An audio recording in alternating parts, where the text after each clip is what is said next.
those are the live visuals, viewers, that we are getting for you from the ISKCON temple.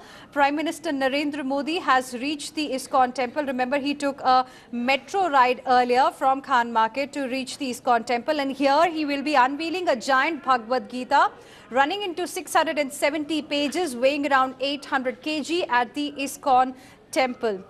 And it is called as the Astounding Bhagavad Gita, and it is billed as the world's largest sacred book. The International Society for Krishna Consciousness, which is ISKCON, and there you can see the live visuals of Prime Minister Narendra Modi reaching the ISKCON temple, and soon we will be getting shots of him unveiling this giant Bhagavad Gita.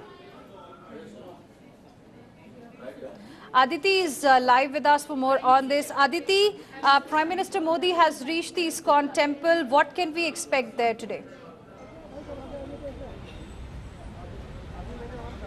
Well, there has been no change in the itinerary of the Prime Minister after addressing a massive campaign rally in Shuru. He came back to the national capital, boarded a metro train from Khan Market to the ISKCON temple. Now he is there for the big ceremony that is going to be taking place on primarily on Bhagavad Gita. So it is business as usual for the Prime Minister. He did make a very pointed remark in his speech in Shuru, but today also is a very important day because all the focus is on the Prime Minister and what he talks about this particular attack that was conducted by the Indian Air Force. The government has been extremely careful. They have decided there will be no chest thumping from the government side. The only official reaction that came out was from the Foreign Secretary, and now it's business as usual for the Prime Minister. He came back to the national capital, now arriving at the ISKCON temple, where he will be going ahead for that very big ceremony that has been organized there as far as the Bhagavad